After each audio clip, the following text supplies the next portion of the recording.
In Detroit, Michigan, there is a place where the past still whispers through old bricks and empty lots. Today, you might see patches of grass where houses once stood, and a few proud buildings that refuse to fall. But if you travel back more than 100 years, these same streets shined with the glow of promise. People called this neighborhood Brush Park, and many nicknamed it Millionaires Row. It wasn't just another part of the city. It was a symbol, a dream, and a message to the world that Detroit was rising. Back in the late 1800s, Brush Park was a masterpiece. It had wide streets lined with tall trees and grand houses that looked like palaces. The people who lived there were some of the richest and most powerful in Detroit. They built homes that showed their taste, their status, and their hopes for the future. Visitors looked around with amazement and called it the Little Paris of the Midwest. But every golden story has a beginning, and this one starts with a family that owned a lot of land and a son with a plan. The land and the idea. Long before Detroit became known for cars and factories, it was a smaller town by a wide blue river. In those early years, a man named Elijah Brush, who would become Detroit's second mayor, owned a long strip of farmland just outside the center of town.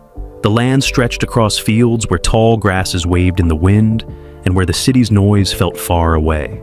For decades, the Brush family used it for farming and kept it as a quiet place beyond the busy streets. By the 1850s, things were changing fast. Detroit was growing. Ships carried goods up and down the river. Shops sold items from all over the world. Factories started to hum. People arrived from Europe and other parts of America to find work. The city grew louder and more crowded every year. That is when Elijah Brush's son, Edmund Askin Brush, looked at his family's land and saw not just fields, but a future. Edmund Brush could have sold the land in little pieces to builders who would pack it with small houses, narrow alleys, and crowded blocks. That is what many people did when cities grew. But he had a different vision. He wanted to design a neighborhood that stood apart. Edmund Brush imagined large lots wrapped with lawns and gardens, wide avenues where trees arched above the street, and rules to keep the area beautiful and open. Most importantly, he wanted only grand houses there, homes built by skilled architects with fine materials and detailed designs. This would not be a place for factories or noisy shops. It would be a place of elegance and calm, just far enough from downtown to feel like a retreat, yet close enough to be part of the city's life. When Edmund Brush began to sell lots, wealthy families paid attention. They wanted quiet streets, clean air, and space to build homes that showed who they were. One by one, the most successful people in Detroit bought land in this new neighborhood. They brought in famous architects and talented builders. They ordered carved wood from distant forests, stone from fine quarries, glass that caught the sun like jewels, and hardware made to last for generations. The homes that began to rise were not the same. Each had its own style, personality, and story. Together, they made Brush Park feel like a living art gallery under the sky. A walk into the 1880s. Imagine stepping onto Alfred Street in the year 1885. The road is smooth and quiet, with carriages passing by in a steady rhythm. On both sides stand mansions with tall windows and graceful porches. Gas lamps glow at dusk, and the leaves of elm and maple trees rustle in the evening breeze. Children play tag on lawns while nurses and mothers watch from painted wooden steps. You can hear a piano from a parlor window, the soft notes drifting out as daylight fades. Every few houses, there is a design that makes you stop and stare. One of those was the home of George Jerome. Built in a Grand Beaux-Arts style, his mansion had a limestone front with carvings that seemed almost alive, flowers, leaves, and flowing lines frozen in stone. Balconies extended outward like stages, and tall windows reflected the evening sky. The home had a way of catching everyone's eye and making them slow down to admire its shape and detail. It felt proud, as if it knew it was special. Next to it stood the house of James Campbell. It did not shout for attention as loudly as some of the others. It was simpler, smoother, and calmer, but its quiet beauty made people love it in a different way.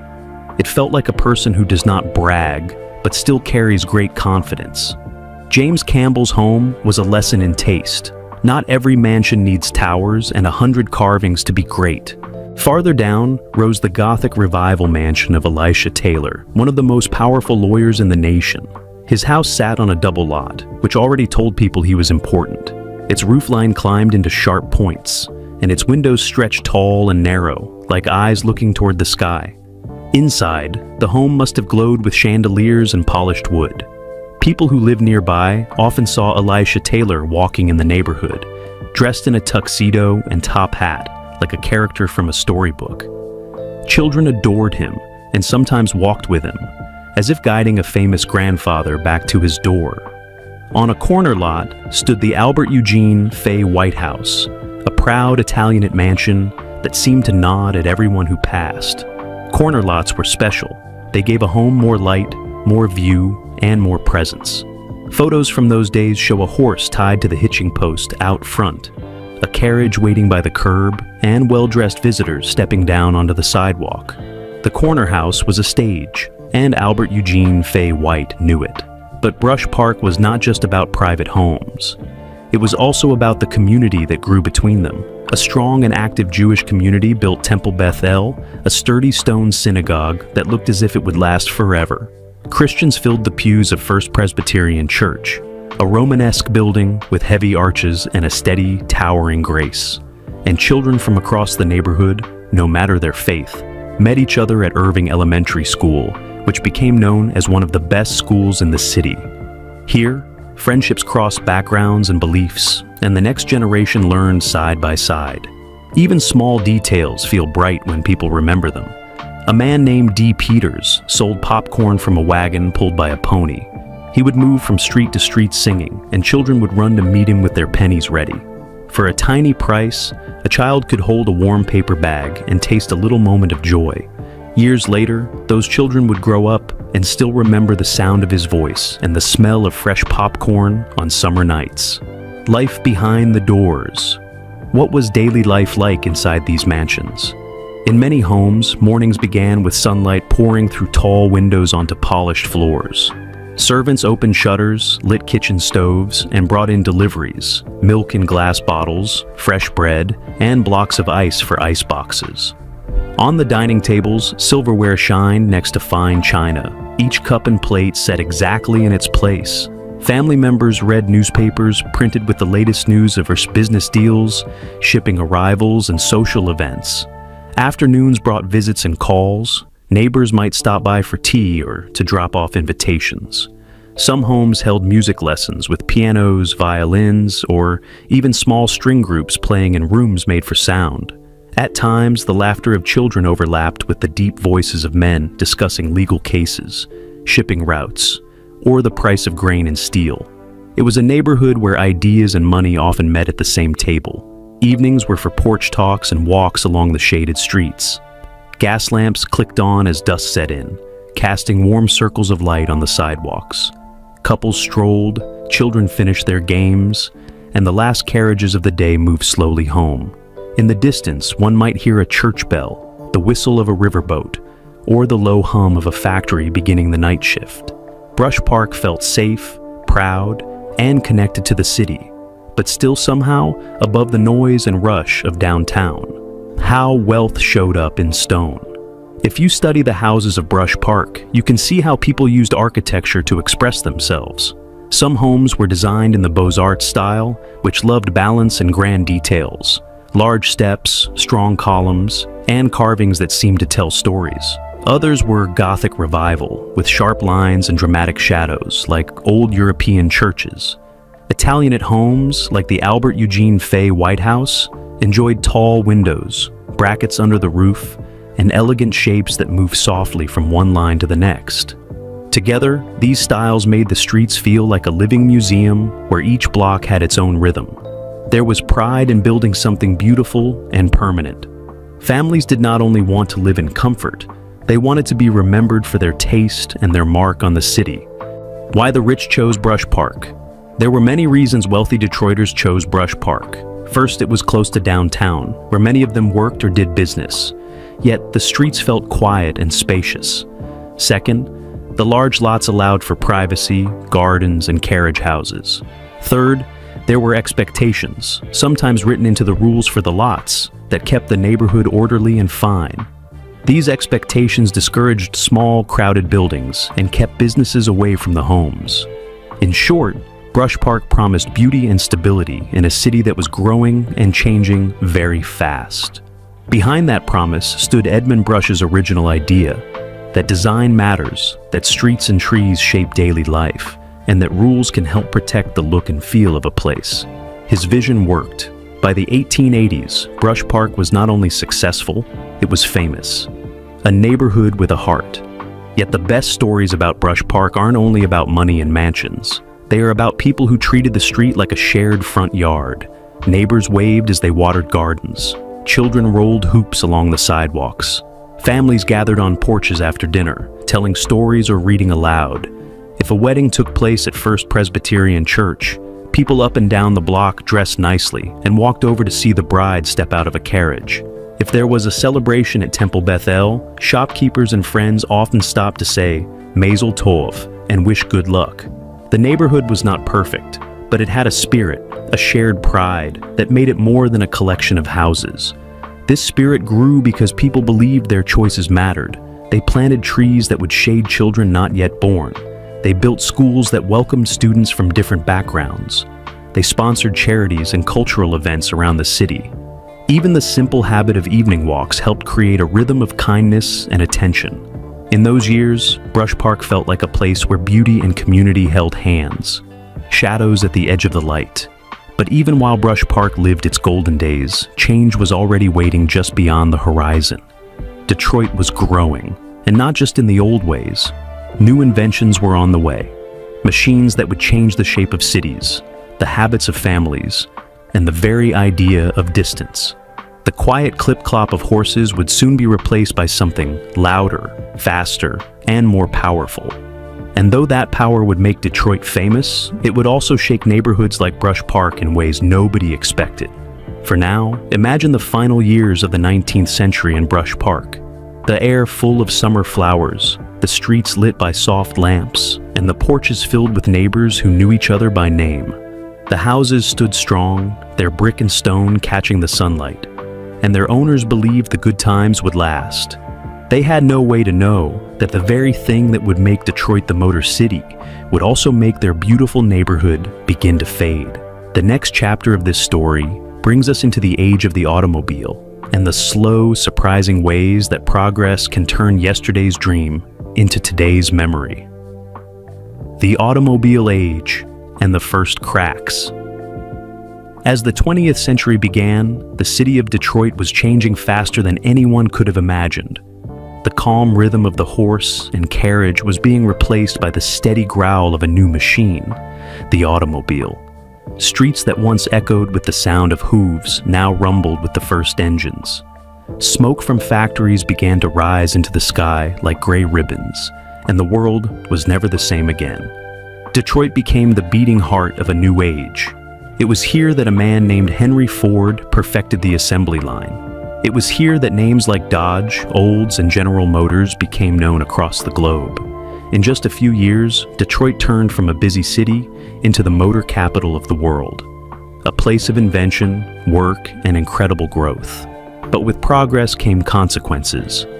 The shift in power. For decades, Brush Park had been home to Detroit's wealthiest families. They lived close to downtown because their offices, banks, and clubs were all within reach by carriage or on foot. But now, the car gave them something new: freedom. They no longer needed to live close to the city center. With automobiles, they could travel miles in minutes. Suddenly, the quiet open land farther north looked very appealing. There, they could build even bigger homes, with rolling lawns, gardens, and privacy far from the growing noise of Detroit's core. So, one by one, the rich began to leave. Some went to Grosse Pointe, a lakeside community filled with new estates that sparkled under the sun.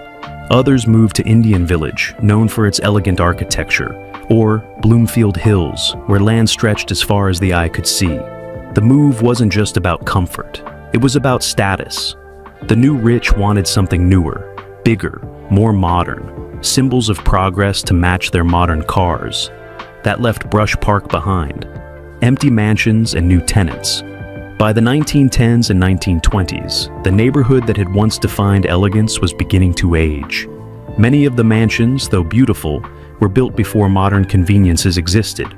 There were no central heating systems, no built-in plumbing in some cases, and no electrical wiring strong enough to handle the demands of modern life. To update them would cost small fortunes, and few were willing to spend that much money on old homes. So, as the wealthy moved out, landlords moved in. They bought the houses cheaply and divided them into small apartments and boarding rooms. The massive ballrooms that once hosted glittering parties became shared kitchens. The libraries, once filled with books and fine furniture, turned into crowded bedrooms. And the people who moved in were not the millionaires who had built the homes, but workers, the very men and women who made the cars that had driven the rich away. They were immigrants from Poland, Italy, and Greece. They were African Americans from the South who came north during the Great Migration to find jobs in Detroit's booming factories. Brush Park, once the home of the elite, became a working-class neighborhood almost overnight. At first, life still had energy and hope. The factories paid well, and Detroit was known as a city of opportunity. But over time, the mansions suffered from neglect. The landlords didn't maintain them, and the new tenants struggling to make ends meet couldn't afford repairs either. Cracks appeared in the walls, roofs began to leak, paint peeled. Grass grew wild in yards that had once been trimmed like gardens in Paris. The dream of Brush Park began to fade, the city that grew too fast. The automobile that had brought Detroit so much success also brought chaos. The city exploded in size, streets filled with traffic, the skyline grew taller, and the population soared to more than 1 million people. But growth that fast doesn't always come with planning. Factories crowded close to neighborhoods. Highways were planned with little care for history. Entire communities were cut in half to make way for roads. Pollution darkened the air, and the quiet neighborhoods of old Detroit began to crumble under the pressure of industrial life. For Brush Park, that pressure was intense. Its elegant homes had not been built for so many people, or for the vibrations and smoke of factories that now surrounded them. By the 1930s, many homes had been turned into cheap boarding houses or even tenements. Where one family had once lived with servants, now 10 or 12 families might share the same space. Water damage went unrepaired. Windows were broken and replaced with plywood. The Great Depression hit the city hard. Jobs disappeared, money vanished, and poverty spread. Once proud mansions stood half empty, their beauty buried under years of neglect. The changing face of the neighborhood. The 1940s and 1950s brought even more change. Detroit became a center for wartime production during World War II. Workers from across the country poured in to work in auto factories that now built tanks, trucks, and planes. But after the war, when the economy shifted and manufacturing began to move to other cities, the jobs started to disappear. As work left, so did people. Those who could afford to move did, to the suburbs, to newer homes, to what they saw as safer neighborhoods.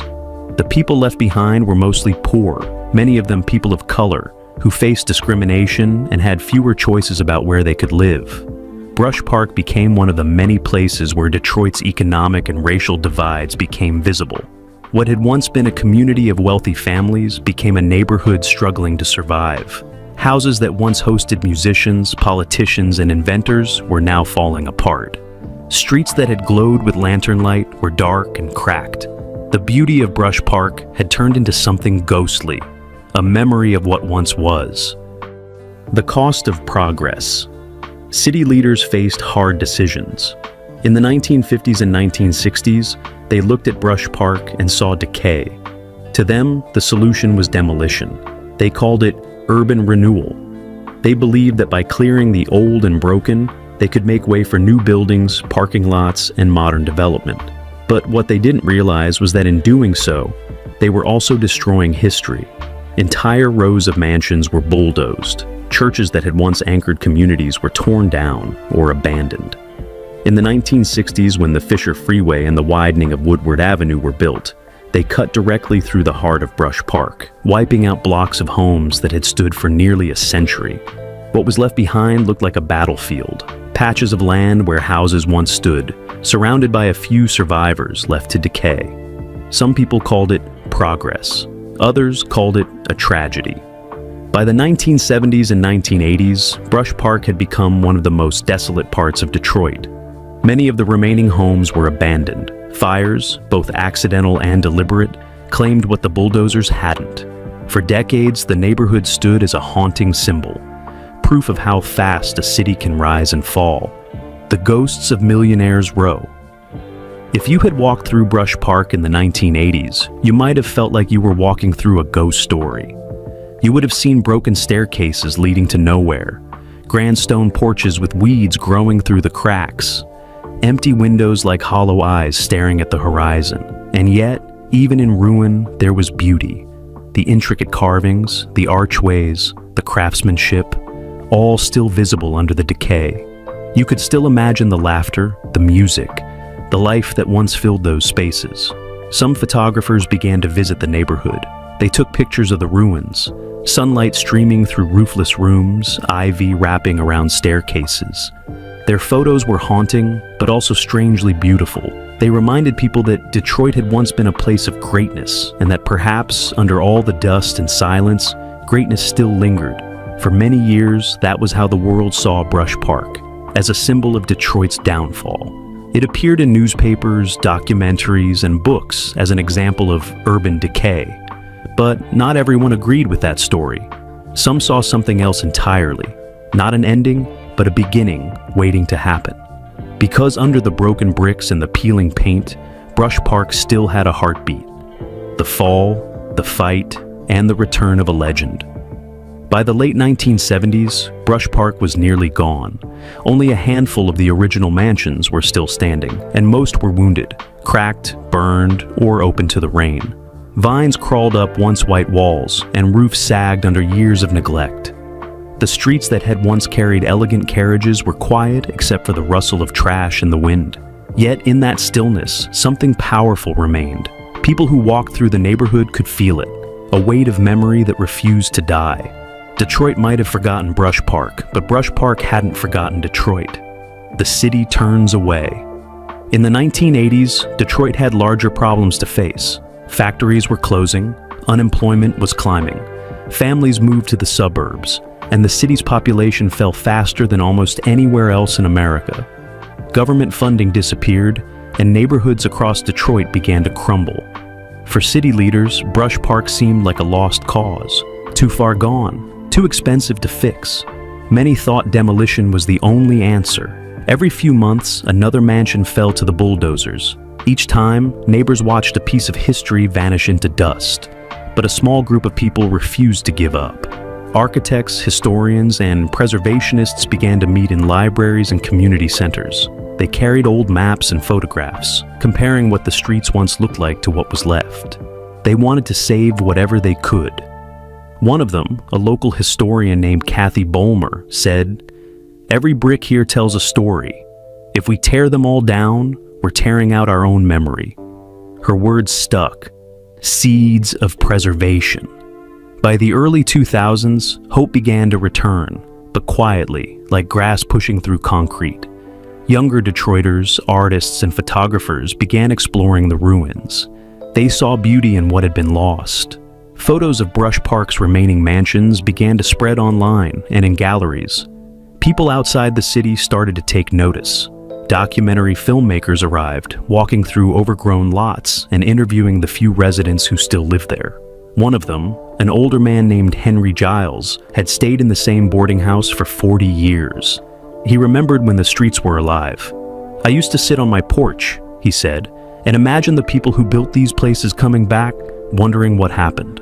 Then, in 2005, the city of Detroit took its first real step to protect what remained. A preservation program was launched to stabilize a group of historic houses before they collapsed completely. Workers climbed scaffolds, replaced rotten beams, and patched roofs. It wasn't restoration, but it was a beginning. They called it mothballing. The goal wasn't to make the houses beautiful again right away, but to keep them from dying while people figured out how to save them. For the first time in decades, there was a little light breaking through the dust. The Ransom Gillis miracle. Among the houses that survived, one stood above the rest in both fame and heartbreak. the Ransom Gillis House. Built in the 1870s by shipping merchant Ransom Gillis, the mansion had been one of Brush Park's most remarkable creations. Its red brick towers and Gothic arches made it look almost like a castle rising from the street. But after a century of neglect, it had become the most photographed ruin in Detroit. The roof had collapsed. Windows gaped open. Inside, the floors had caved in, leaving only empty air and hanging beams. For many people, the Ransom Gillis House wasn't just a building. It was a symbol of what Detroit had lost. Every tourist who came to see the ruins stopped there. Every artist painted it, and for years, everyone said the same thing.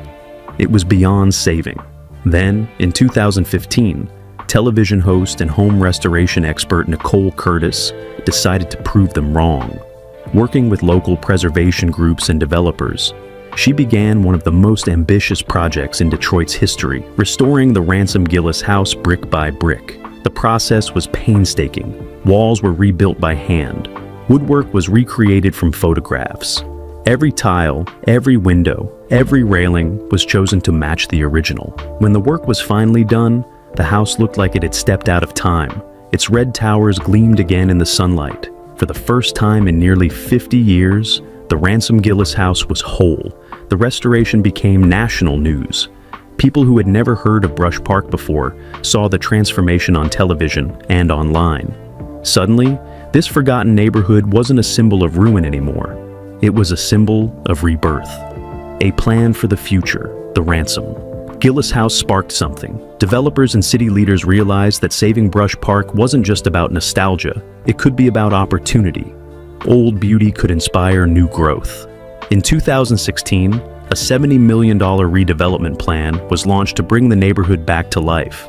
The plan included restoring historic homes, building new townhouses, adding green spaces, and creating parks and community areas where people could gather again. Construction crews returned to streets that had been silent for half a century. They cleared weeds, paved new sidewalks, and rebuilt utilities. And for the first time in living memory, laughter returned to the streets of Brush Park. Young families moved into new apartments. Artists opened studios. Restaurants and cafes began to appear nearby. The city that had once turned away was now coming back. A neighborhood reborn. Today, if you walk through Brush Park, the air feels different. You can still see the old bones, the grand stone steps, the arched doorways, the delicate details that once defined wealth and craftsmanship. But between them rise sleek modern buildings of glass and steel. The new mixes with the old, like layers of time woven together. On one corner stands a fully restored mansion from the 1880s. Across the street, a row of new townhouses glows with clean lines and open balconies. Children ride bikes on sidewalks where, long ago, carriages once rolled. In the evenings, people gather on porches again. They talk, they laugh, they share food. It's not the same Brush Park that Edmund Brush imagined in the 1850s or the one George Jerome and Elisha Taylor called home, but it carries their spirit. The belief that a city can build something beautiful and make it last. And through all the change, the Ransom Gillis House still stands like a guardian of memory, its red bricks glowing in the sunset. The challenge is ahead. Rebirth, of course, doesn't come easy. Restoring a 150-year-old neighborhood costs millions. Each surviving mansion is a puzzle. What can be saved, what must be rebuilt, and what should be let go. Some houses are too far gone, their foundations crumbled, their structures unsafe. For every home restored, another one is often lost. Developers and historians sometimes disagree. Preservationists argue that every brick of Brush Park should be protected because every piece holds history. Developers point out that the city also needs housing people can actually live in, modern, efficient, and affordable. The tension between old and new defines Brush Park's present moment. It is not simply being rebuilt, it is being reinvented. Some longtime residents worry that the changes will push out poorer families or erase the soul of the place. Others believe that growth is the only way forward, that without it, Brush Park would return to silence once again. Either way, one truth remains. The neighborhood has life again. And life always brings debate. Lessons from a neighborhood. The story of Brush Park isn't just about architecture. It's about what happens when people dream, when they fail, and when they try again. It's the story of a city's pride and its pain. It shows how progress can both build and destroy, and how sometimes even destruction leaves seeds behind. When Edmund Brush designed his neighborhood, he imagined a peaceful world for Detroit's rich. He couldn't have known that cars, the very invention that made Detroit famous, would also drive his dream apart. When the last families left in the 1920s, they believed they were chasing a better life. They didn't see that they were also leaving behind one of the most beautiful communities in the country. When city planners bulldozed mansions in the 1960s, they believed they were clearing blight. They didn't realize they were erasing living history. And when modern developers arrived in the 2000s, they believed they were building something new. But to make Brush Park thrive again, they had to look backward, to the craftsmanship, the care, and the creativity that had built it in the first place. Echoes of the past. Walk those streets today, and you can still feel the echoes. Stand under the tall arches of a restored mansion, and you might imagine Elisha Taylor stepping out in his top hat, or James Campbell reading on his porch. You might smell popcorn in the air, and remember D. Peters, the popcorn seller whose songs once filled the summer evenings.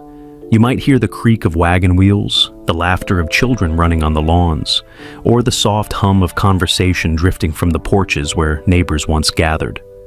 Time has changed everything, but the ghosts of Brush Park remain gentle ones. They remind Detroit of what it was, what it lost, and what it can still become. Detroit and Brush Park.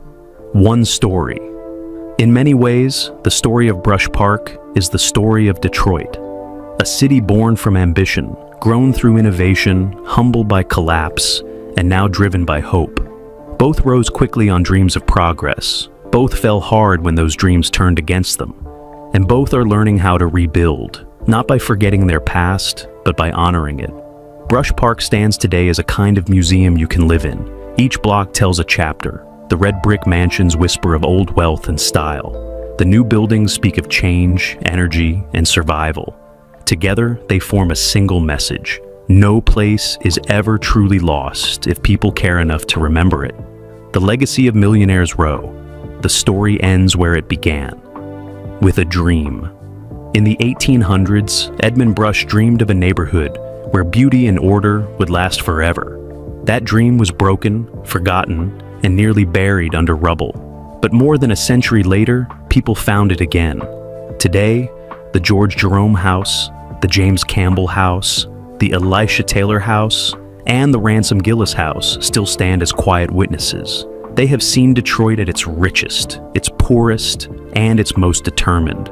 They remind us that cities are living things. They rise, they fall, and if we're lucky, they rise again.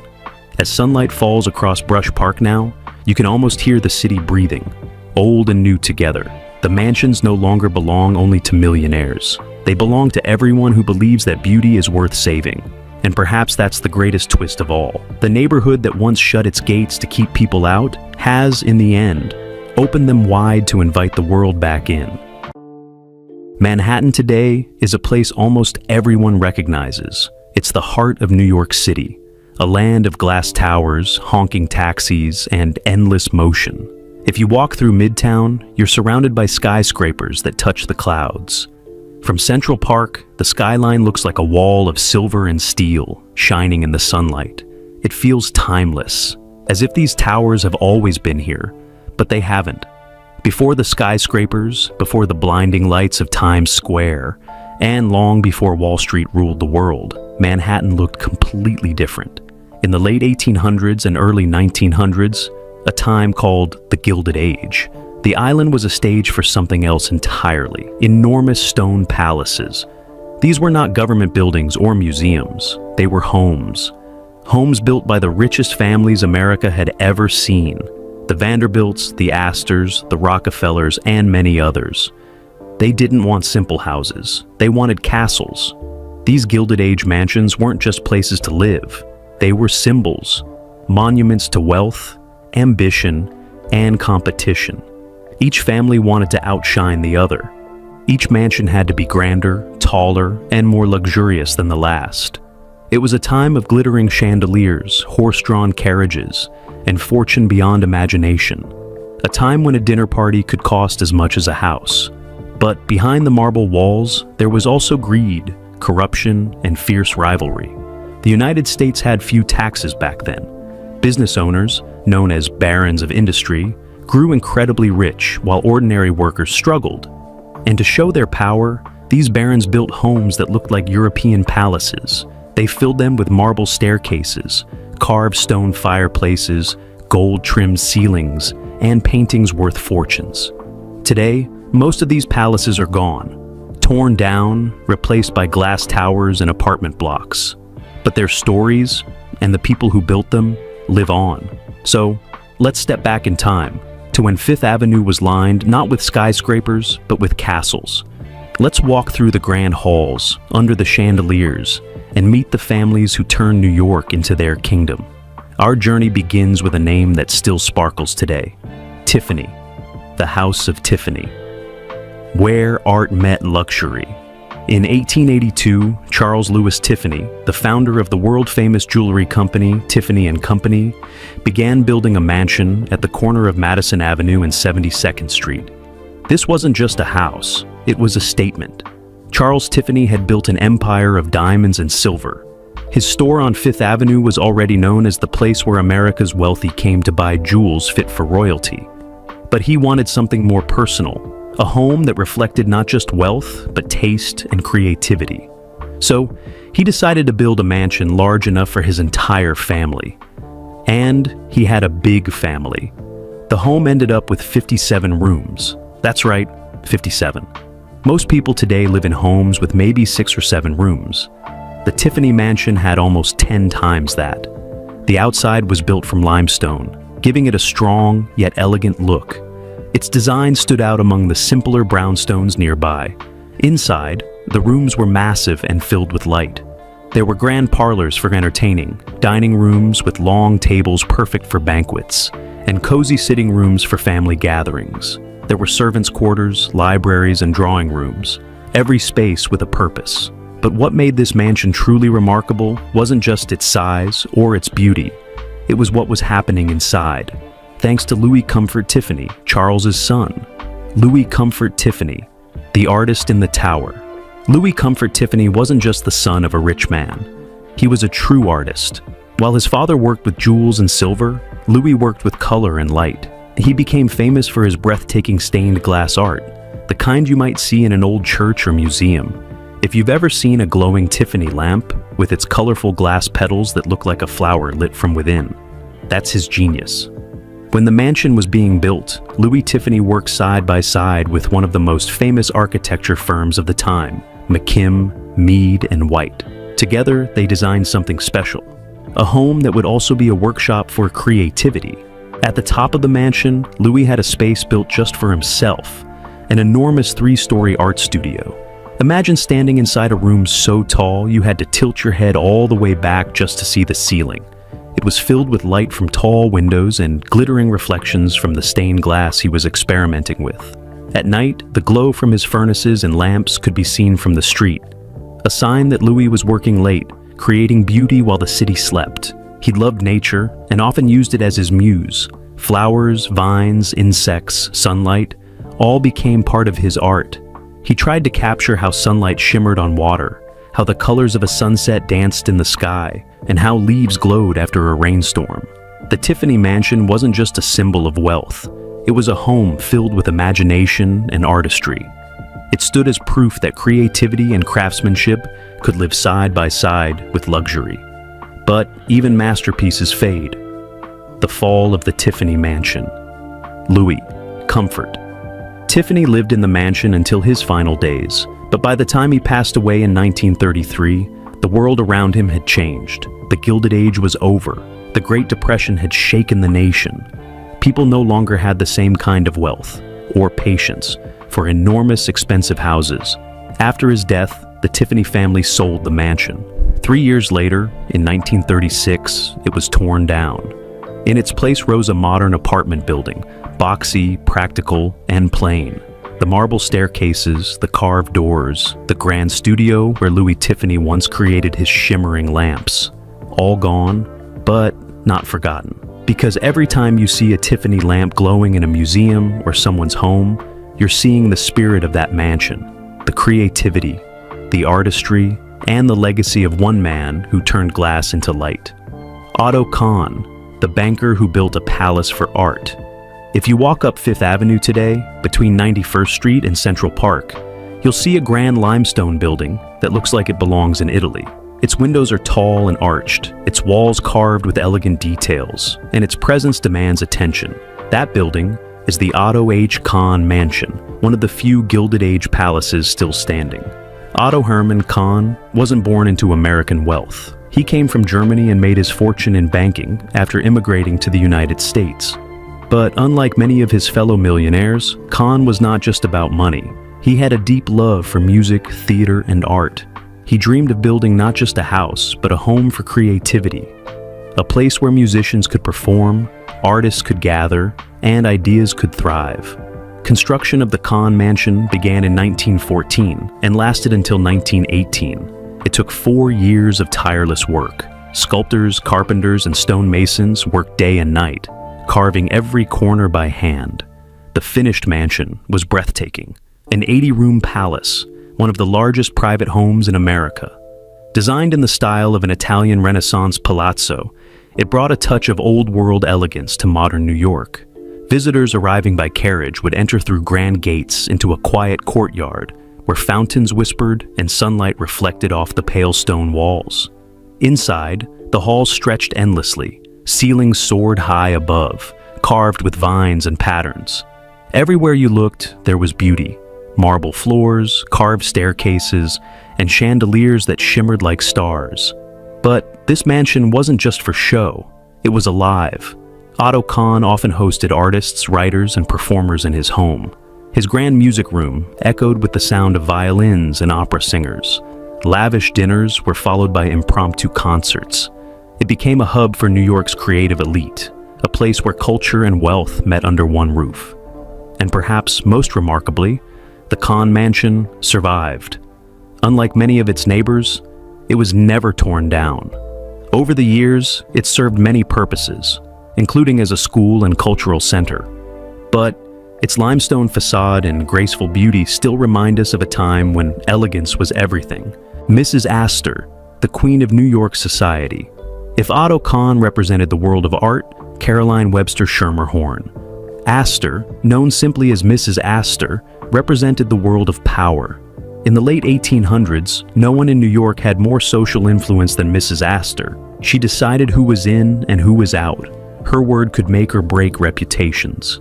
By the 1890s, Mrs. Astor wanted a home that reflected her absolute dominance in New York society. So, she built something truly extraordinary. A double mansion on Fifth Avenue's Millionaires Row, one half for herself and the other for her son, John Jacob Astor IV. To design it, she hired one of the most legendary architects of the time, Richard Morris Hunt, the same man who would later design the Vanderbilt Mansion and parts of the Biltmore Estate. The result was spectacular. The mansion looked like a French chateau, with a steep roofline, towers, and walls made of limestone. Inside, it was even more breathtaking. Gilded panels covered the walls, murals painted the ceilings, and wide marble staircases swept up to grand rooms filled with golden light. But the heart of the mansion was the ballroom. This was where Mrs. Astor ruled her kingdom. The ballroom was enormous, so large that it could easily hold over 1,000 guests. But Mrs. Astor insisted that only the 400 were worthy to attend. Who were the 400? They were the families Mrs. Astor considered true New York society, the wealthiest, most proper, and most elite. To be invited to one of her parties meant everything. To be left out meant you didn't matter. Imagine the scene. Women in glittering gowns, men in black coats and white ties, an orchestra playing under a ceiling of gold, and chandeliers casting light across the polished marble floors. Laughter, whispers, and music filled the air as carriages lined up outside on Fifth Avenue. For decades, Mrs. Astor's mansion was the center of high society. But time changes everything. As Mrs. Astor aged and her health declined, she held fewer grand events. When she passed away, her son, John Jacob Astor IV, inherited the home. He merged the two halves of the double mansion into one massive residence. But tragedy soon struck.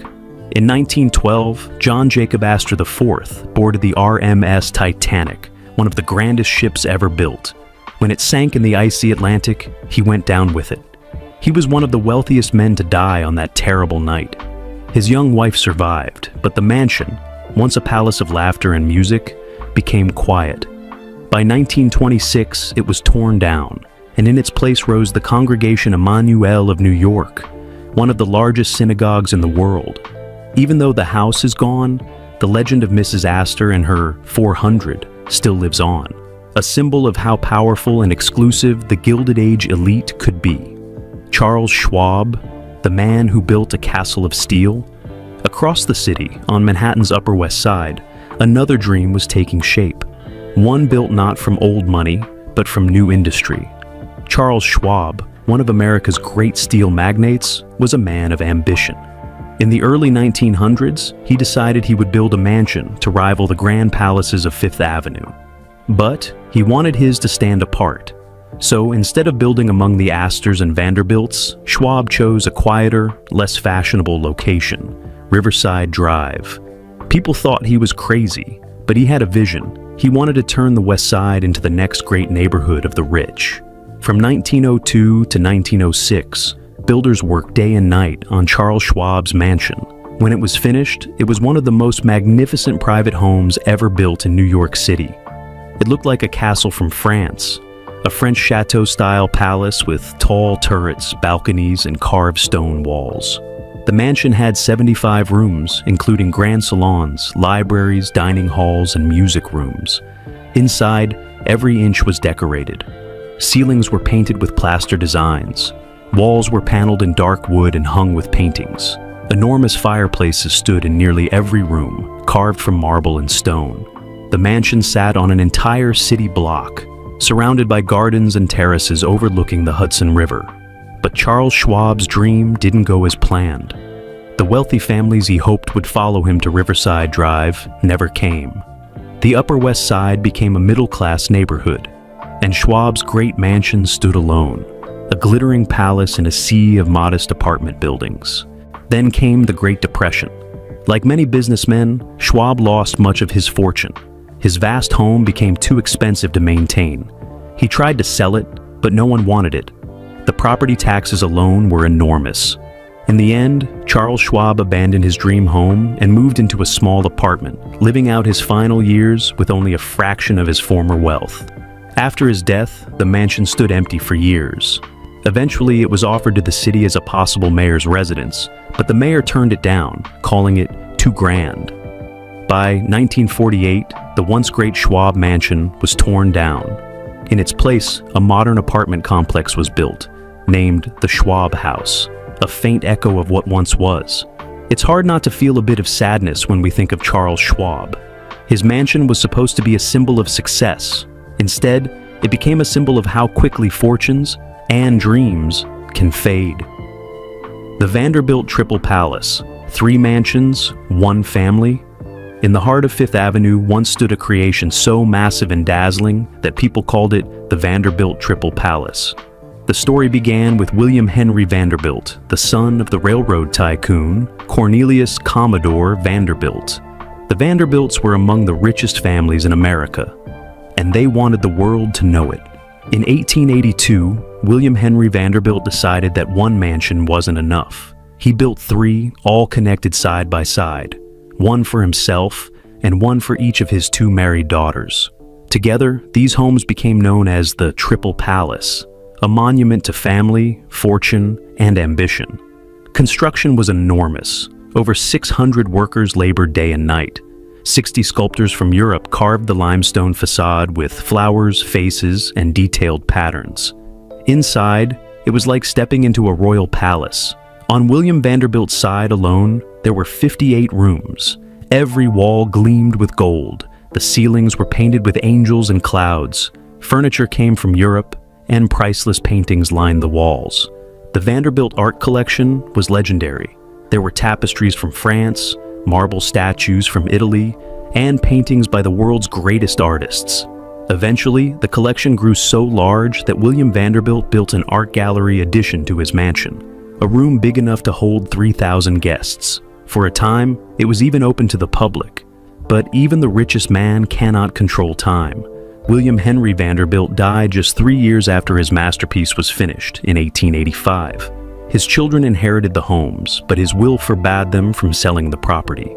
Years later, another millionaire, Henry Clay Frick, tried to buy the Vanderbilt homes. He offered a fortune, but the Vanderbilts refused. So Frick decided to build his own. That decision would lead to one of the most beautiful buildings still standing in New York today. Henry Clay Frick, the mansion that became a museum. Henry Clay Frick was one of the titans of steel. He worked alongside Andrew Carnegie, and his success made him one of the wealthiest men in America. But Frick was also a man of art. He loved paintings, sculptures, and fine furniture, and he wanted a home worthy of his collection. So, in 1914, at the corner of 5th Avenue and East 71st Street, he built his dream house, the Frick Mansion. The mansion was a masterpiece of limestone and elegance. It covered an entire city block, surrounded by a garden and a lawn, something almost unheard of in Manhattan. When guests arrived, they would pass through grand iron gates and drive beneath a porte cochere, a covered entryway large enough for carriages. Inside, the halls glowed with soft light and polished marble. Every inch of the mansion reflected Frick's taste and power. Entire rooms from Europe were dismantled, shipped across the ocean, and reassembled inside the home. The Fragonard room, for example, was decorated with painted wall panels by the French artist Jean-Honoré Fragonard, priceless works that once belonged to French nobility. The stair hall was vast, with vaulted ceilings carved in stone and decorated with golden patterns. A grand staircase curved upward beside a gleaming pipe organ whose music echoed through the house during parties and gatherings. In the library, shelves of rare books lined the walls, and the smell of old paper mixed with the scent of polished wood. In the dining room, a long table stretched across the room, surrounded by art and candlelight. Frick's mansion wasn't just a home, it was a living museum. And today, it still is. After his death, Henry Clay Frick's family opened the mansion to the public as the Frick Collection, one of the most famous art museums in the world. Visitors can still walk the same halls, stand under the same chandeliers, and see the masterpieces Frick once admired in his private home. Among all the mansions of the Gilded Age, the Frick Mansion is one of the few to survive almost completely intact, a window into a world of elegance that has long since vanished. William A. Clark, the House of Excess. If there was ever a mansion that truly showed how extreme the Gilded Age could get, it was the home of William Andrews Clark. Clark made his fortune in copper mining in Montana.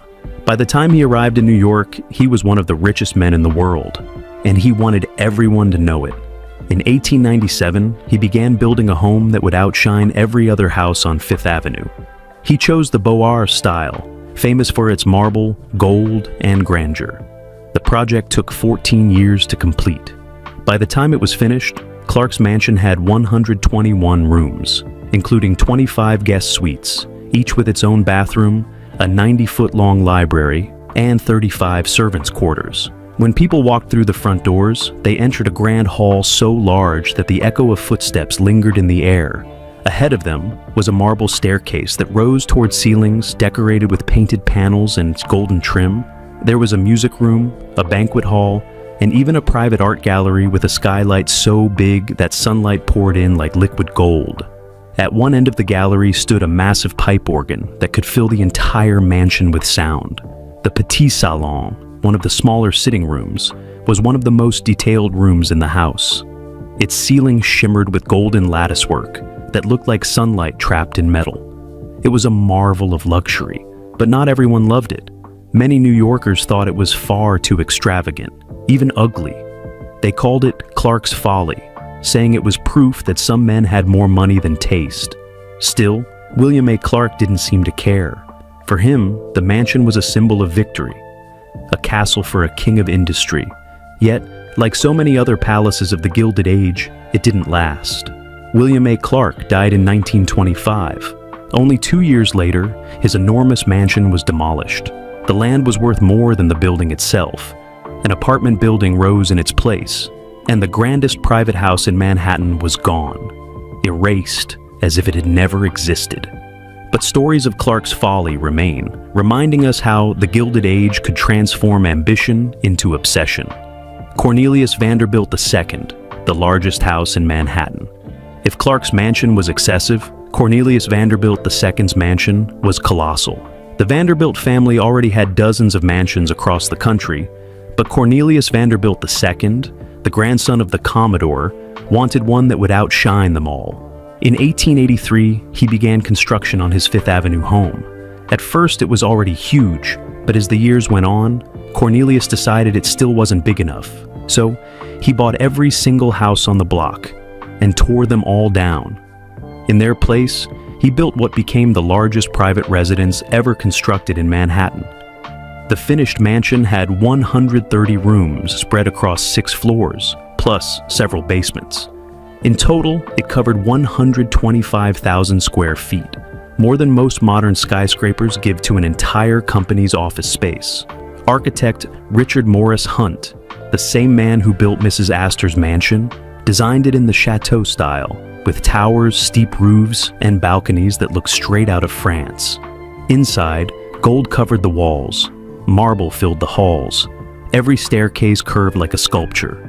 The ballroom glowed with hundreds of lights. The dining room could seat dozens. Every bedroom had carved wood, velvet curtains, and fireplaces of white marble. It was a home so massive that visitors often got lost wandering through its endless corridors. Cornelius Vanderbilt II lived there for only 13 years before he died.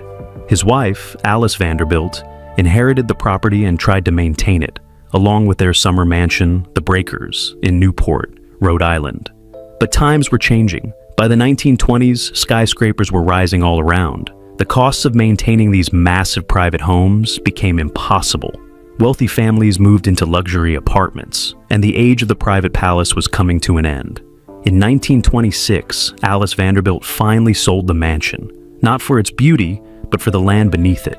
The entire structure was demolished soon after. Before it was torn down, Alice did something remarkable. She opened the mansion to the public for a few days. Thousands of New Yorkers lined up to walk through the gilded halls and see what life had been like for one of the richest families in history. She even allowed people to take architectural pieces, chandeliers, fireplace mantels, doors, even marble panels, as souvenirs. When the mansion was finally gone, only one piece survived, the iron front gate. Today that gate still stands, not on Fifth Avenue, but in Central Park at the entrance on 105th Street. It's the last physical remnant of the largest home ever built in Manhattan. From palaces to skyscrapers, the end of the Gilded Age. By the 1930s, Manhattan had changed forever. The carriages were gone. The quiet streets of the Upper East Side had become busy avenues filled with traffic. The once golden palaces were being torn down one by one, replaced by sleek apartment buildings and office towers. The Gilded Age, that glittering era of wealth and competition, was over. But the stories of those families and their homes still live on. The Tiffanys, the Astors, the Vanderbilts, the Fricks, the Kahns, the Clarks, and the Schwabs, they each left behind more than just bricks and marble. They left legacies of ambition, creativity, and dreams that shaped New York City itself. They showed the world what was possible when wealth met imagination, and what happened when pride and excess went too far. Today, when you walk down Fifth Avenue, you won't see those mansions. The limestone walls, the golden ceilings, the grand staircases, they're all gone. But if you close your eyes, you can almost hear the echo of music from Mrs. Astor's ballroom, the hum of artists in Louis Tiffany's studio, or the whisper of footsteps on the marble floors of the Frick Mansion. And though their palaces have vanished, their spirit still lives on, in the museums, parks, and art collections that grew from their wealth and vision. The Gilded Age may be gone, but its story remains written into the very foundation of Manhattan, a city that never stops reaching higher. Imagine New York City in the late 1800s. The streets are noisy with horse hooves and iron wheels. Carriages rumble over cobblestones. Street vendors call out prices for oysters, newspapers, and fresh bread. The smell of coal smoke blends with sea air drifting in from the harbor. On Fifth Avenue rise long rows of brownstone mansions. Their windows glow at dusk, and their doors open to the city's most powerful people: bankers, merchants, railroad owners, and their families. This is a world ruled by social rules as strict as iron bars. Getting invited to the right party matters as much as having money in the bank. And at the very top of this shimmering world stands one woman, Mrs. Caroline Astor. People would later call her the Queen of New York high society. But queens are not born, they are made. Mrs. Caroline Astor's road to power began long before she wore the crown of society. It started with a name, Caroline Webster Schermerhorn, and with a family that had been in New York since the city was only a small Dutch settlement called New Amsterdam. Old roots, new power. Caroline Webster Schermerhorn was born in 1830 into the respected Schermerhorn family. Her ancestors were part of the original Dutch settlers who came to Manhattan in the 1600s. These early Schermerhorns were not only brave, they were smart. They bought land and held onto it even when times were hard. Over generations, that land turned into a fortune as New York grew into a major city. By Caroline's birth, the Schermerhorns owned large pieces of Manhattan that would one day be worth unimaginable sums. Caroline's father, Abraham Schermerhorn, was a shipping magnate. His business connected New York to the world. His ships carried cloth, tea, spices, and luxury goods across the ocean. If you lived in New York then and enjoyed a fine silk dress or a delicate porcelain teacup, there was a good chance it had traveled on one of Abraham's ships. He was wealthy, influential, and respected. At home, the Schermerhorns lived in comfort, surrounded by servants, art, and carefully chosen furniture from Europe. Caroline learned the lessons that mattered in her world: how to speak softly but confidently, how to host guests, how to move with grace, and how to keep her family's reputation spotless. In 1850, when Caroline was still young, Abraham Schermerhorn died. His fortune did not vanish. It passed in part to Caroline. This was unusual for the time. Most women depended fully on fathers or husbands, but Caroline had her own money and her own independence. That independence would matter later, when she faced rivals, family drama, and enormous change. A grand match, the Astors. In 1853, Caroline married William Backhouse Astor Jr. If the Schermerhorns were old New York, the Astors were old money by the mid-1800s. The first Astor, John Jacob Astor, had come to America with little and built a fortune in furs and, most importantly, in real estate. The Astors bought land the way ship captains bought sails, constantly and with purpose. Over time, their properties turned them into one of the richest families in the country. The marriage of Caroline and William Backhouse Astor Jr. was more than romance. It was a union of two powerful names. As a wedding gift, William's father, William Astor Sr., gave the young couple a stately brownstone mansion at Fifth Avenue and 34th Street. Fifth Avenue was quickly becoming the place to live, and their home stood right where the city's heartbeat could be felt. At first, Mrs. Caroline Astor lived quietly, focusing on her children and household. She was not yet the woman who would shape New York's social ladder. But everything changed when William Astor Sr. died and left an enormous inheritance, about $45 million, which would be well over $1 billion today. This inheritance didn't just lift the family higher, it placed Mrs. Caroline Astor in a league of her own. She had wealth, name, and now a clear path to power. Becoming the Mrs. Astor. In high society, small details carry big meaning. A calling card, a guest list, a seat at dinner. Each one whispers who you are and how much you matter. Caroline understood this language better than anyone. After her father-in-law's death, she began to reshape her role. She didn't want to be just Mrs. Astor. She wanted to be the Mrs. Astor, the single, unquestioned leader of New York society. Her brownstone became the private stage where she would direct her performance. She ordered a full redecoration. Walls glowed with gilded patterns. Mirrors reflected candlelight like pools of warm fire. The drawing room shimmered with rococo swirls. The dining room took on the soft curves and delicate lines of the Louis XV style, filled with French antiques and china that clinked like tiny bells. But the heart of the home was the ballroom. It could hold 400 guests. That number, 400, became a secret code. It was the maximum number of people Mrs. Astor believed truly counted in New York society. With her ally and friend Ward McAllister, Mrs. Astor shaped the social map of the city. Together, they talked about manners, taste, and who belonged. Ward McAllister was witty, charming, and not afraid to speak his mind. He helped Mrs. Astor popularize the idea of the 400, the curated list of people who were in. If you weren't invited to Mrs. Astor's ball, many believed you simply didn't matter in that world. It sounds harsh, and it was.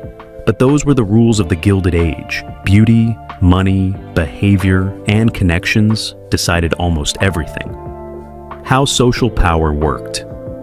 To understand Mrs. Caroline Astor's power, you have to understand the game she played. High society worked like a careful dance with steps you had to learn. First, there were calling hours. Ladies set specific afternoons when visitors could leave cards on silver trays by the door. If Mrs. Astor returned your call, you were noticed. If she did not, you were invisible. Then there were invitations. Being invited to a dinner or a ball meant someone of rank saw you as worthy. Being invited by Mrs. Astor meant you had reached the center of the circle. There were dress codes. At her events, ladies wore gowns of silk and satin with jewels that caught the candlelight like stars. Men wore strict evening dress, black tailcoat, white waistcoat, and gleaming shoes. There were menus and music. Dinners might begin with oysters, followed by delicate soups, fish, roasts, and pastries. Orchestras played waltzes and polkas. Servants moved like a quiet tide, refilling glasses and clearing plates with effortless timing. And there were seating charts. Where you sat told a story about your place. Close to Mrs. Astor meant favored. Far away meant you still had a long climb ahead. Mrs. Astor didn't just host parties, she ran a system that rewarded manners, loyalty, and taste. Many people think social power is shallow. In her hands, it became strategy. The Summer Kingdom. Beechwood. Winters were for New York. Summers were for Newport, Rhode Island.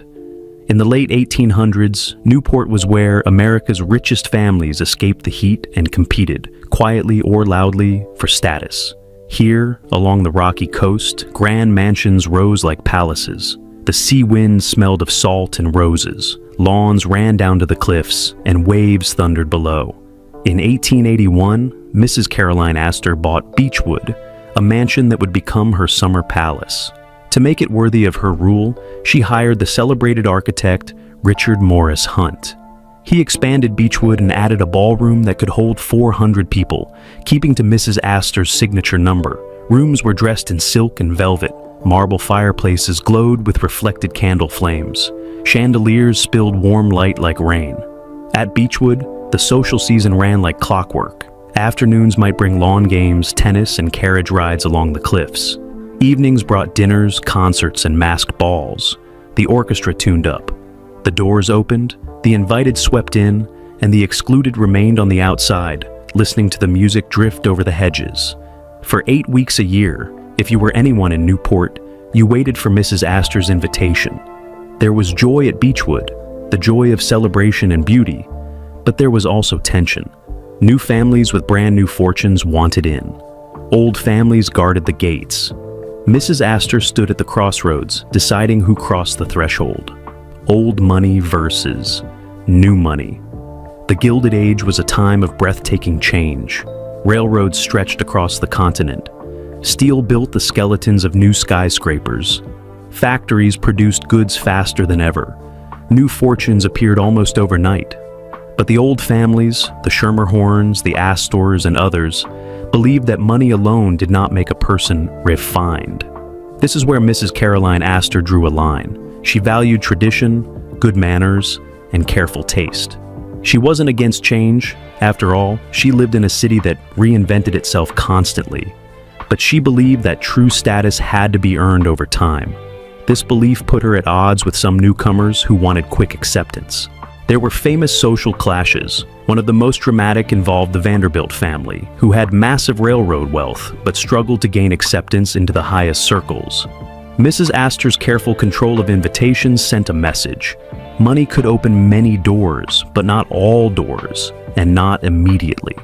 In this world, a single dance invitation could mean the difference between respect and ridicule, and Mrs. Astor held the pen that wrote those invitations. Trouble on Fifth Avenue, change, finally knocked on Mrs. Astor's own door, literally. Her nephew, William Waldorf Astor, tore down his mansion next to hers and built the Grand Waldorf Hotel. Hotels brought crowds, noise, and strangers. For Mrs. Astor, who guarded privacy and elegance, this felt like an invasion. The hotel towered over her brownstone, casting it into shadow and filling the block with wagons and visitors. After 40 years in the house at 5th Avenue and 34th Street, Mrs. Astor decided to move. But she did not retreat, she advanced. With her son, John Jacob Astor IV, she helped create a rival hotel, the Astoria. The Waldorf and the Astoria eventually connected, forming the famous Waldorf Astoria, a symbol of luxury known around the world. Even so, Mrs. Astor needed a home that matched her vision of dignity and grandeur. Once again, she turned to Richard Morris Hunt to design something truly extraordinary. The Great Double Mansion, in 1896 at 5th Avenue and 65th Street, facing Central Park, the Astor Double Mansion opened its doors. It was a structure of remarkable size and beauty, designed in the style of French chateaus.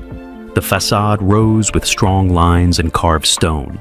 Inside, space unfolded like a royal procession. Vestibule, grand hall, sweeping marble stairs beneath a skylight, and rooms laid out for elegance and command. The double mansion was really two homes joined together, one for Mrs. Caroline Astor and one for her son, John Jacob Astor IV. This arrangement allowed them to share grandeur while keeping their households distinct. It also sent a message: the Astor line was strong, united, and at the pinnacle of society. Guests arriving at Mrs. Astor's entrance stepped into a world of planning and beauty. The marble floors seemed to glow. Statues stood watch along the walls. Fresh flowers perfumed the air. Servants guided visitors with perfect calm, collecting coats and hats, and then leading the way. There was a reception room where guests waited to be announced. There was a drawing room for conversation, upholstered in silk and set with delicate tables holding porcelain and crystal. There was a dining room where long dinners were served under the gaze of art and sculpture. And then there was the ballroom, a soaring 4-story space open to galleries above, where music drifted down like mist. When candles and chandeliers were lit, the room felt like a sunrise captured inside stone. In this house, Mrs. Astor reigned. She stood not only as a hostess, but as the keeper of a tradition. If the city outside raced forward with factories, electric lights, and the rush of modern life, the rooms within the double mansion held stillness, order, and grace. What it meant to be in. People sometimes ask, why did anyone care so much about parties and lists? The answer is that in the Gilded Age, society was a kind of business. Being accepted by Mrs. Astor could help a man find investors or a woman arrange a strong marriage. It could raise a family's standing and open doors to clubs, boards, and partnerships. Social success could lead to real-world power. But social life was also about storytelling. People wanted to believe they lived in a civilization of beauty and good taste, not just factories and money. Mrs. Astor curated that dream.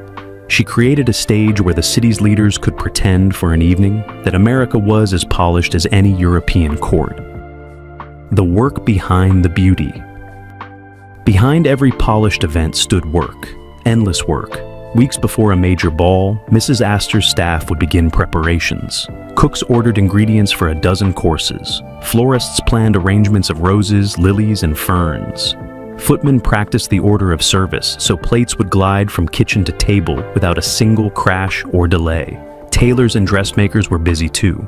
Ladies visited fittings for gowns of satin, silk, and lace. Jewels were polished, shoes were shined until they reflected faces like mirrors. Men checked that their gloves were spotless and their shirt fronts sharp with starch. Invitations were written on heavy paper with graceful script. Each envelope carried the weight of hope or fear. Messengers delivered them, and the city held its breath. Who was invited? Who was left out? The newspapers sometimes whispered about the lists. and families read those whispers with nervous eyes. On the night of an event, gas lamps glowed along Fifth Avenue. Carriages lined up. Footsteps echoed on stone. The doors opened, and the world Mrs. Astor built came alive.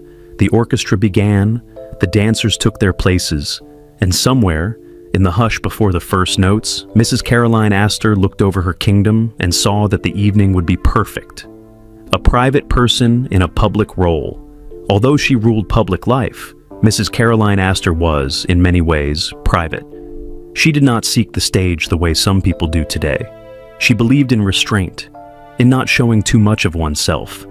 She rarely spoke to reporters. She let her choices speak.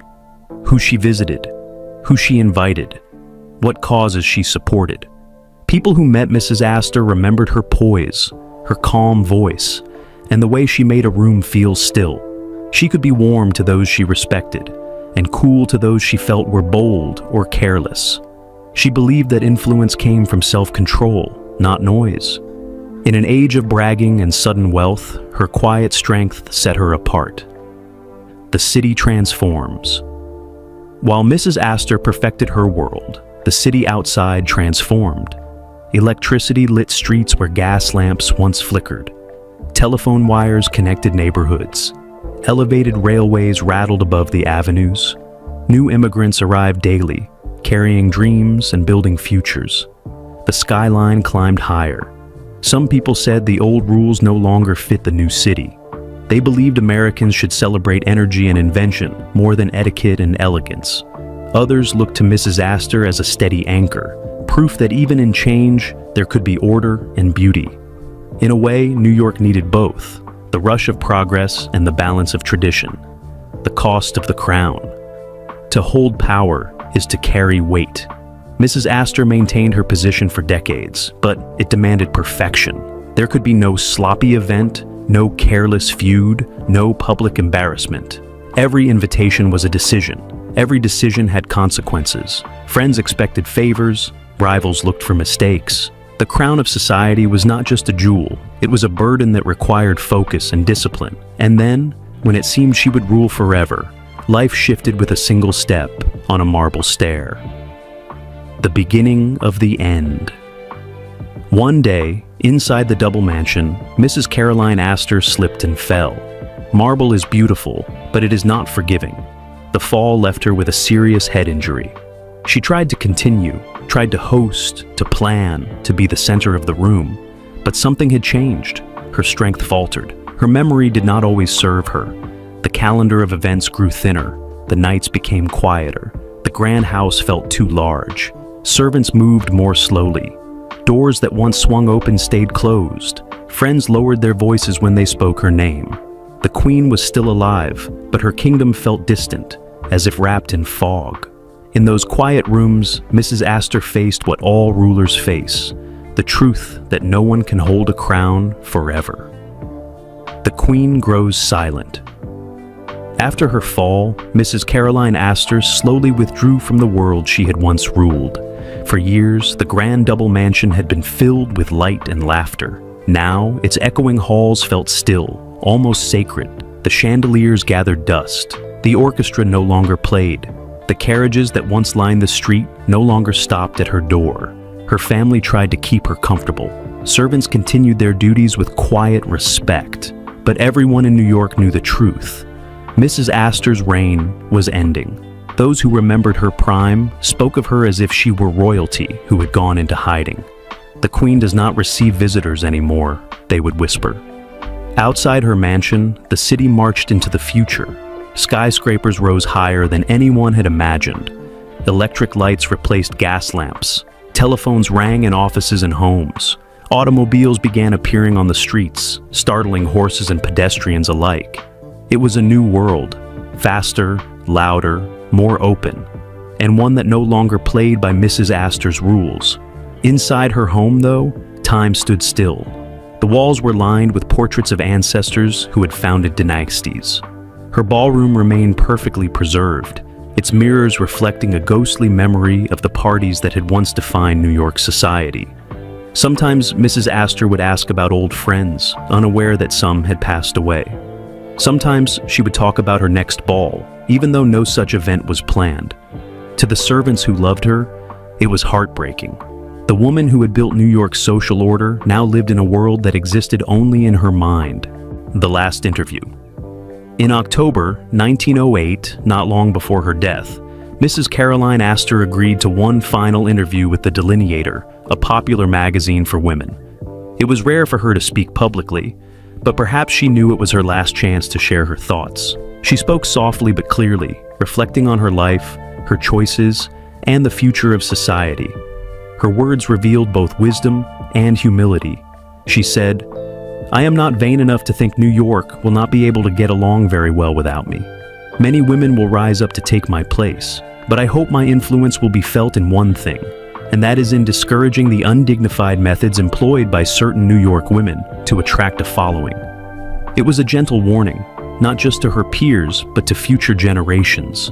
She had lived in an age where reputation and dignity were everything.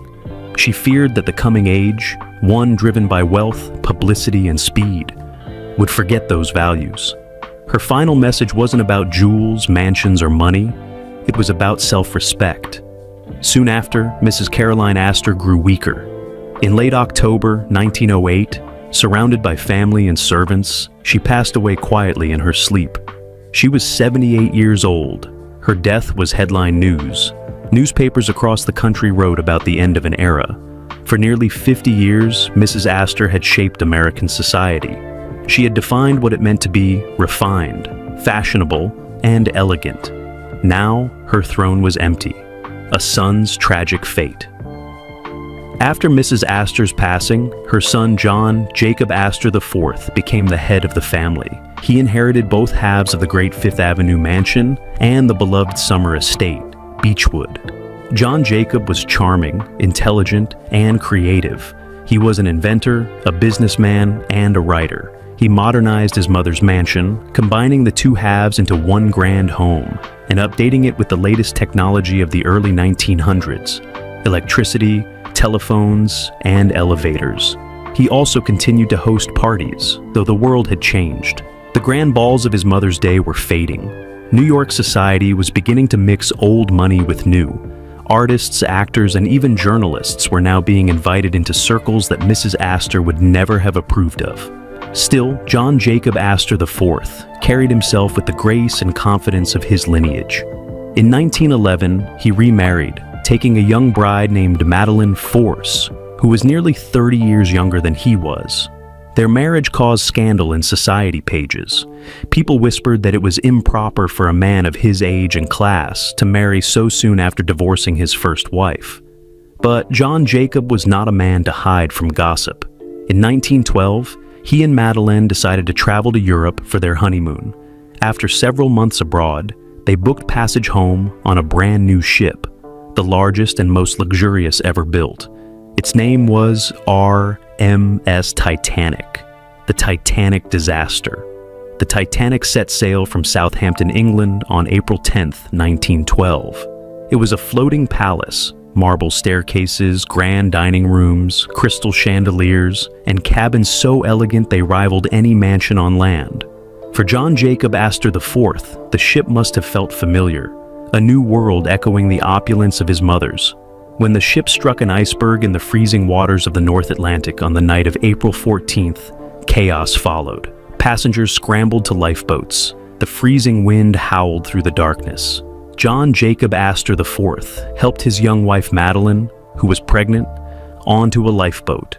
Witnesses later said he asked calmly, "May I accompany my wife?" The officer shook his head. "Women and children first." John Jacob nodded, accepted the rule, and stepped back. He was last seen standing beside the railing, watching the lifeboats drift away under the stars. The enormous ship groaned and tilted. Then it broke apart and disappeared into the black water. John Jacob Astor IV was one of more than 1,500 people who died that night.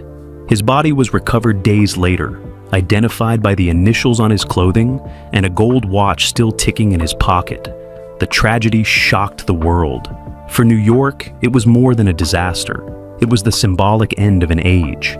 The Titanic had carried not just lives, but an entire way of life, confidence, wealth, and the belief that progress could conquer anything. Now, that illusion had sunk beneath the sea, a changing city. After the deaths of Mrs. Caroline Astor and John Jacob, Astor IV, the world they represented began to fade. New York was no longer a small, closed circle of families. Immigrants poured in from every corner of the world. Industry boomed. The skyline reached upward, each new building higher than the last. The city of elegance was transforming into the city of ambition. By the 1920s, the Jazz Age had arrived. Young people danced in nightclubs instead of ballrooms. Women cut their hair short and wore dresses that shocked their grandmothers. Men traded top hats for fedoras. The rules of Mrs. Astor's world, quiet dignity, social rank, and strict manners, were replaced by new values, energy, creativity, and freedom. But though her world disappeared, her influence never truly died. The Waldorf Astoria Hotel, once the scene of her family's rivalry, became one of the most famous hotels in history. It hosted presidents, movie stars, and world leaders. Even after the original building was demolished and replaced by the Empire State Building, the name Waldorf Astoria lived on in a new location, still a symbol of luxury and prestige. Her summer home, Beechwood, survived too. Though no longer owned by the Astors, it still stands on the Newport coast, its windows overlooking the same rolling waves that once sparkled beneath the light of her summer balls. And in Manhattan, where her great double mansion once stood, a synagogue called Temple Emmanuel now occupies the land. It is one of the largest and most beautiful in the world. A fitting replacement, perhaps, for a house that was once dedicated to another kind of reverence, the worship of beauty and status, the legacy of a queen. So what, in the end, was Mrs. Caroline Astor's legacy? She didn't write laws. She didn't build railroads or invent machines. Her power came from something invisible, the ability to define what was in and what was out. She turned social life into an art form and herself into a legend. In doing so, she helped shape how America still thinks about class and culture.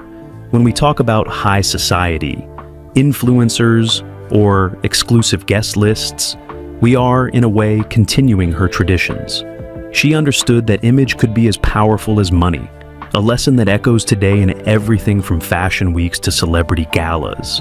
But Mrs. Astor's influence went deeper than glamour. She believed that wealth should come with responsibility, that the upper class should behave with grace, give to charity, and serve as examples of good manners. To her, elegance wasn't about showing off. It was about control, refinement, and restraint. In that sense, she stood as a kind of moral compass during a time of excess. The Gilded Age was full of greed and extravagance, but Mrs. Astor tried to add order and meaning to it. She believed that civilization depended on people who could rise above selfishness and set a higher standard. Even her famous list, the 400, was, at its heart, her way of bringing structure to chaos. She once said that a society without rules would be like a dinner without order, where no one knows where to sit. Echoes of the Gilded Age.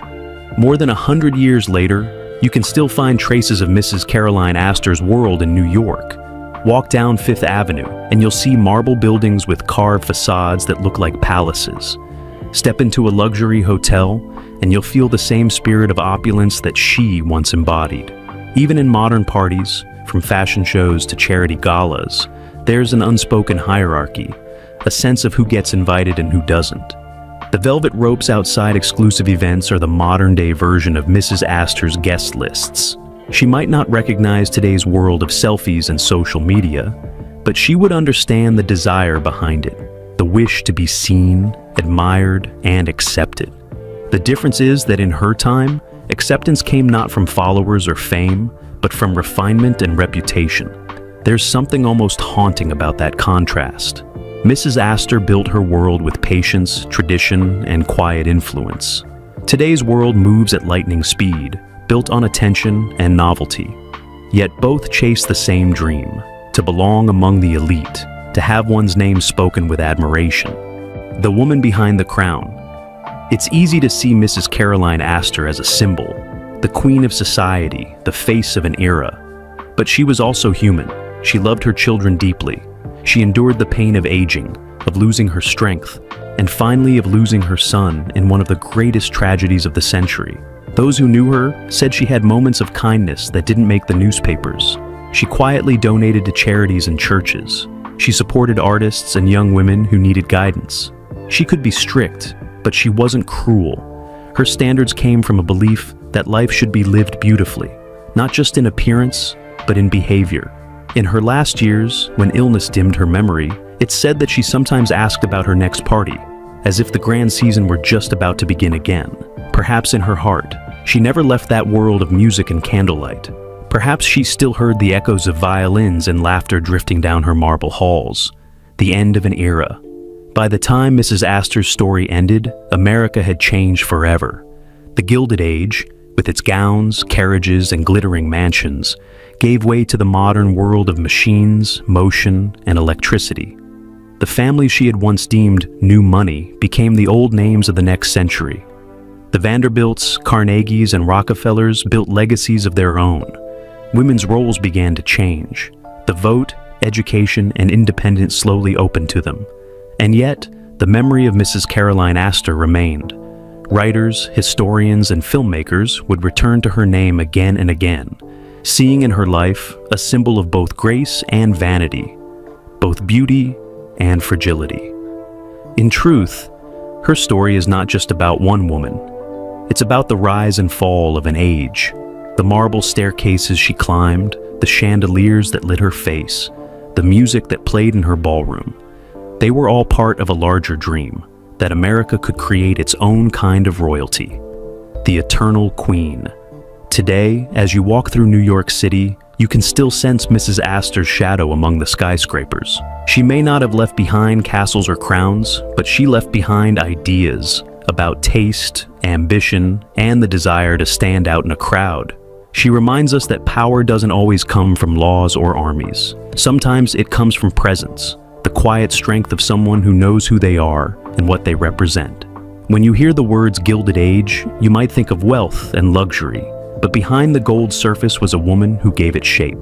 Mrs. Caroline Astor wasn't just the Queen of New York. She was its mirror, reflecting the city's dreams, its pride, and its endless hunger to be the best. Her story ends more than a century ago, but her spirit lives on in every grand ballroom, every gala, every headline that whispers about who made the guest list and who didn't. Because in the end, history isn't just about what we build, it's about who defines what matters. And for half a century, Mrs. Caroline Astor defined what mattered in New York.